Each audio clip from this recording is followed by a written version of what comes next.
to a life of private contemplation as a brother in the chantry. His health failed over time, and after refusing treatment, he perished in his sleep. Knight Commander Cullen was said to be more strict and less trusting of the mages, even than Gregor was. He ruled the circle with fear. With the slavers shut down in the alienage, the lot of city-born elves improved for a time.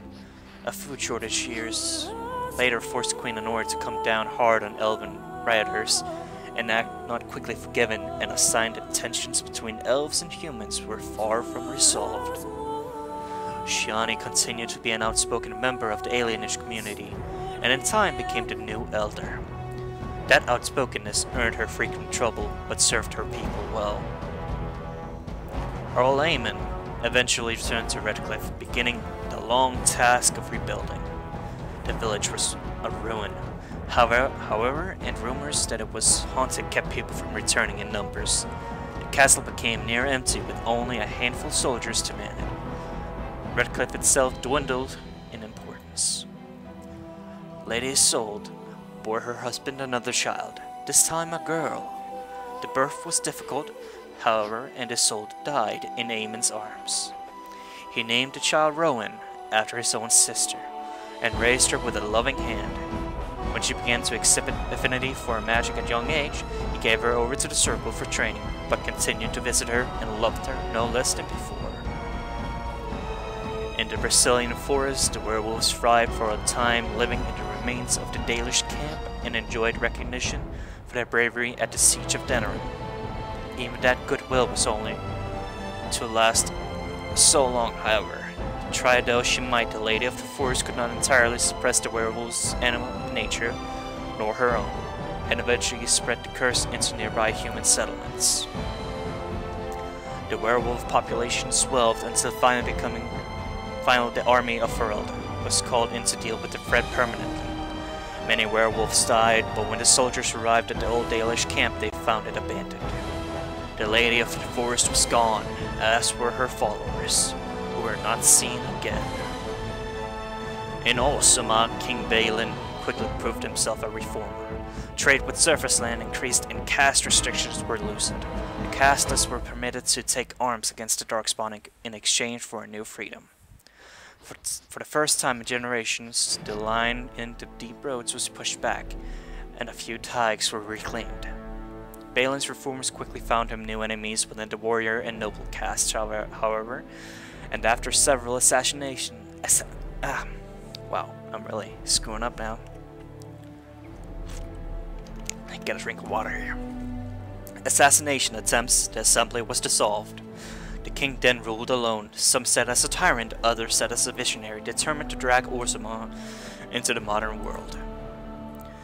It was not long before Branka mastered Karen's technique, learning how to use the anvil of the void to create new golems.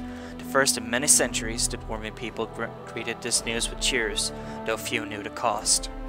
At first, King Balin worked eagerly with Branka to provide subjects, willing or not, so that the golems could push back the Darkspawn. This arrangement was not to last, however. Before long, Branka began to refuse to create golems only for the king, who soon banned the use of the anvil. His men attacked Branka's fortress in the deep roads, forcing her to shut it tight. Years into the siege, Balin was forced to relent. The fortress guarded by Branka's golem remained impenetrable. As good as her word, Morrigan disappeared once the archdemon was slain. Someone of Morrigan's description was seen traveling alone months later, heading west through the Frostback Mountains. And she may even have been carrying a child. May have been with child. There was no word of her after that. With Flemeth dead, or at least gone, the chances of tracking her down were slim indeed. One cannot help but wonder, however, what became of the child. What were Morrigan's plans? These questions must remain a mystery, for now. Okay, we're almost there, folks. Both Titanaku and the companions who helped defeat the Blight eventually scattered to all four winds, drawn either by personal duty or the call to further adventure. Circumstance dictated that they would at least not see each other again, at least for a time. As the Blighted Lands began to heal and the Grey Wardens slowly rebuilt order in Amaranthine, they discovered that the fight against Darkspawn was not yet complete. Although the Horde was routed and had dissolved upon the Archdemon's death, many of the more powerful Darkspawn survived to organize rowing warbands that preyed both upon the land and upon each other. These warbands spread havoc, and some even journeyed west into Orlais and crossed the Shining Sea by the deep roads. They proved incredibly difficult to wipe out. But these are tales yet to be told. This tale ended when Titanaku sank his blade into the Archdemon's head and destroyed it forever. It was not the last that Ferelden would hear of him, however. Isn't there supposed to be credits? Is that because I defeated the game once? Okay, I can like show you my champion here. Okay, I don't think I can just show him my character, how it looks like. Otherwise, I'm not gonna play this. Improv, another module. I think I called him My Days. Yeah, that's the guy. I can't. Yeah, the nest. Drake's Fall. Yeah, City of Amaranthine. Oh, but that's what he looks like. Ideas. Koosland. I was gonna make an Ideas Idukin, but that sounded a little corny. Yeah, he certainly changed. Okay, well, that was Dragon Age Origins, folks. I hope you enjoyed. I certainly had a blast playing it. I don't know, I think I'm gonna take a little temporary break just for the next few days. I hope you enjoy my updates and all that stuff. I think I posted a lot of videos today, though.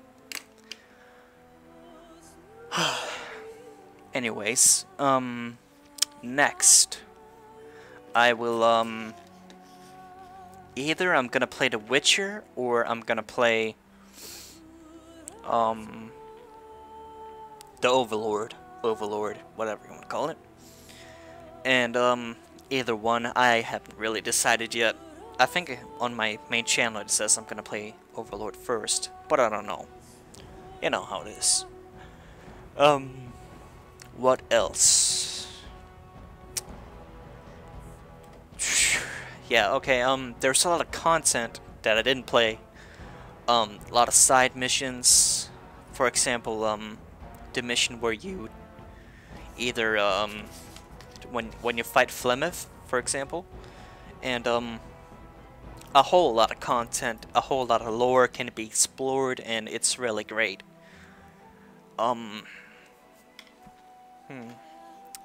Yeah, so, if you enjoyed my playthrough, I hope you did, then, go buy the game, of course, or, yeah, you know, don't download it off of Pirate Bay. No one likes that. Certainly not, the developers, BioWare, who put so much effort into the game. And, for those of you wondering, I will, of course, play Dragon Age 2. Of course. Where we're gonna meet our hero, Hawk. Who seems like an interesting character.